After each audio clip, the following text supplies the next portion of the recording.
All right, y'all, today's the day, and this one's gonna probably be a long video, so feel free to skip ahead or back or wherever, but it's probably gonna be a lengthy one. We're doing bars on that, but not just any bars. We're doing a T-bar conversion. So we've got the riser from Archetype or something like that out of Canada. We got Thrashin's pullback riser, pullback plate, and then Thrashin's mid-rise stainless bar for the 24s, because you need this bigger opening here on both sides to be able to run your wiring through. The risers came with some pretty decent directions. I have a cutout template that I got off of Krause's website, and I'll put that link down below as well, because we're going to have to trim this inner lower fairing so I can put it back on and keep a somewhat finished look. Otherwise it's going to be exposed here, and I don't want that. So I already pulled the drawer out, and that was just opening it and it's gently pulling, and got that set off to the side. And there's two metal spring rollers that sit here and here. You just pop those out, set them aside so they don't get lost or broken, and we'll figure out how to put it back in later. But the T-bar conversion will prohibit us from using this drawer moving forward. So if that's a deal breaker for you, you've been warned. Me, I don't care. I didn't have this with the last one. It's come in handy, don't get me wrong, I like it, but I really want to give these T-bars a whirl. And if I don't like them, then I'll figure something else out, like Vindicta's hoopty bars or something. I'm not sure yet. So I'm going to start cracking into this. I don't know exactly what I'm doing, but I know we got some T27s and some T25s here. We got to pull the fancy windshield off and get underneath the cover here to a couple of bolts. We got to, well, I think it's another T25 here, and we'll take the outer cap off, set it aside, and I'm going to try really hard to keep the inner fairing on the bike like what we did with the 19, but they did make the whole fairing a lot easier to remove with these 24s. So all the bolts you pull, which I know we're gonna have to pull this one, I don't know what size it is yet, and this bolt, obviously this one here, and all three of these on both sides, but and then I think it's 4 plugs under the cap for electrical, and then it just lifts up and off.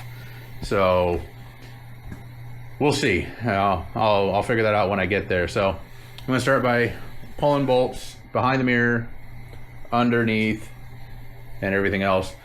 And we'll check back once I have at least the outer cap off, if not the entire front fairing. So wish me luck. All right, so outer cap is off, and there's definitely more screws involved to pull off on the 24. Once we got the windshield set up off, we had 2 bolts here, and I believe everything was a T27. Obviously the ones that I already pointed out here at the mirror and whatnot. So, but note to self, save these for last, get all the other ones, because if you try to pull this, it's gonna start pushing out on the fairing and you could crack something. So see, towel, my garage, my amenities, towel. So I think we are going to go ahead and try to pull the entire fairing off, which will involve these 2 plugs here, that plug, and then that one back there. So those 5 plugs, once I pull the bolts, I should be able to just lift this up and off and have all the access to the top triple tree and the riser clamps and everything. So coming around to the side here, we've got a 5/32 Allen, and then 2 T40s, or whatever size socket, I didn't check, but I know I got T40s. And then using a small plastic pry tool, took the cover off here, and we got 2 Allens, or sorry, 2 Phillips. So I'm gonna get all of that pulled, and with any luck, this whole thing will just lift up and off, and then I figure out where the heck I'm gonna put it. So let me experiment. All right, we have a topless street glide. It really wasn't that bad. It was those 5 plugs that I pointed out. Did go ahead and unplug them, obviously, but they do run through some little bracketries here. Let's turn that down. Yeah, right here.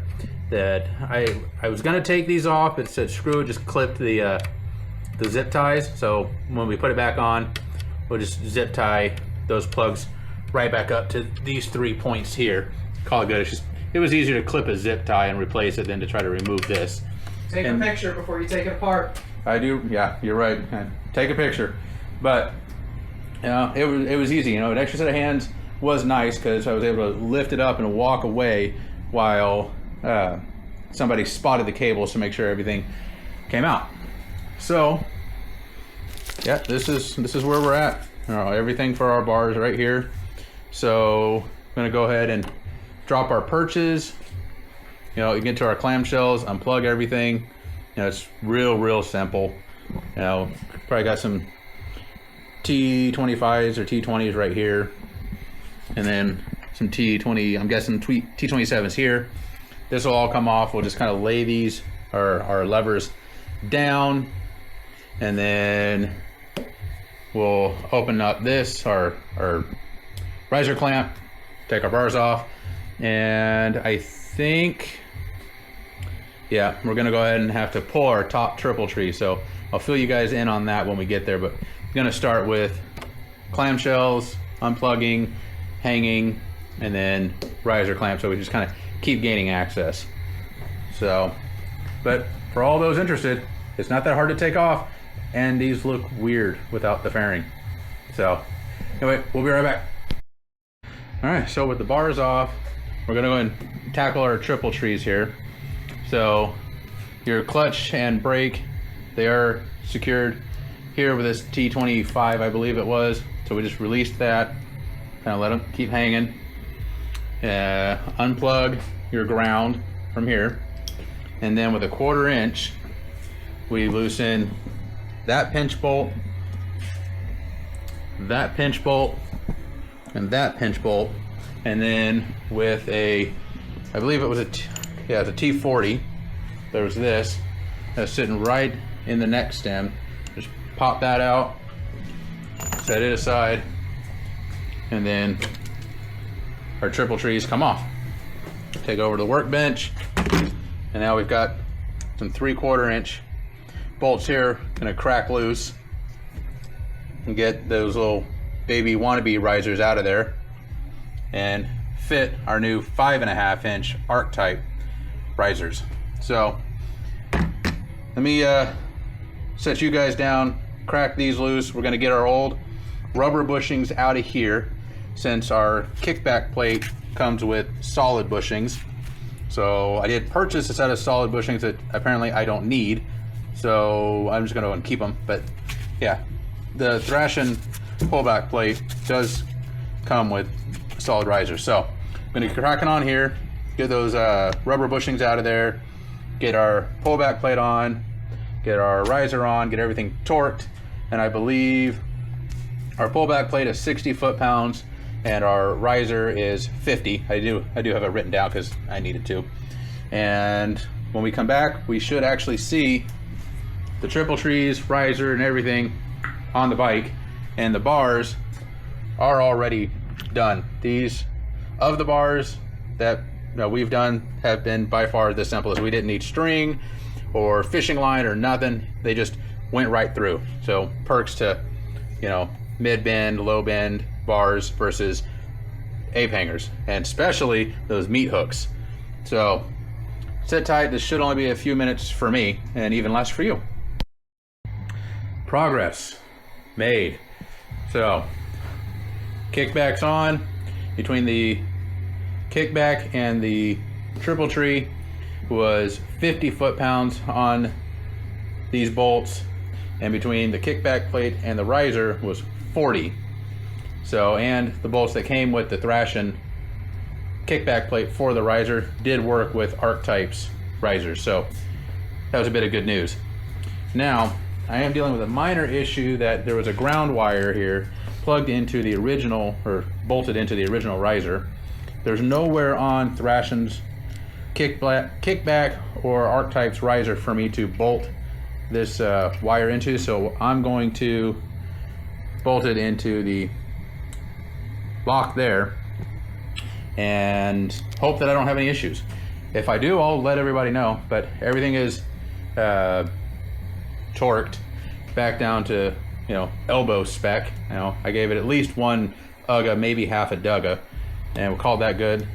You know, then we'll plug that back in. But we're kind of at a point now where I sat on the bike and it feels comfortable, but I'll actually have to get out on a ride to know for sure. But I've got the adjustability with Archetypes, you know, risers here where I can adjust my kickback or go straight up if I want to. And then of course the option to roll the bars. So when I get out on a ride, I'll really kind of dial in where I'm going to want to be. But as they sit right now, it's comfortable. But we're going to keep trucking along, get the inner fairing on, secured, plugged back in, and then so on and so forth. So we're going to just do the reverse of everything we did to remove, there it is, all of that. So hopefully it shouldn't take too much longer. We're into this probably an hour and 15 minutes, hour and 20 minutes. So it's not been bad at all. And there's been, no, I'm not gonna say it. I'll check back, hold on. All right, more progress has been made. And forgive me, I forgot to mention that I put heated grips on here. So I didn't film any of that, but it's stupid simple, especially compared to the 14 to 23s. You don't have to run anything through your bars or, you know, under your tank, down to your battery or nothing. They give you an extra little plug inside the clamshell, so that's great. Now, once I'm done, I'll find out if I need to take the bike out to Lone Wolf and have them flash it, or if mine was made late enough in the year where that option is just turned on. I'll let you guys know, but know that it can go one way or the other. So it is on. We got the fairing on. And there was a little bit of a give and take here. In order to get this to work with the setup we have here, I did have to sacrifice the drawer entirely, because with the drawer in here, it was running into the riser, which kept us from lining up here. So once the inner lower fairing is on, honestly, I don't know that I might not even notice. I'm not sure, but once I know, you guys will know. But it might not be all that bad. So I'm gonna keep trucking along, get the outer fairing back on, and then start marking out that inner lower fairing so I can cut it up and hopefully get it right the first time, because if I screw it up, it's a $250 replacement part. So this has been interesting, but surprisingly not near as hard as I thought it was going to be, especially with the entire removal of the front fairing. So I'm going to button this up and check back with you here shortly. Okay, so slight wardrobe change. We're on day 2. I had some errands come up yesterday and I just kind of ran out of motivation, but as you can see, the bike is about 95% complete. So what we're gonna do is wrap up that last 5% and close this up, because I can't keep it that way, it'll bug me.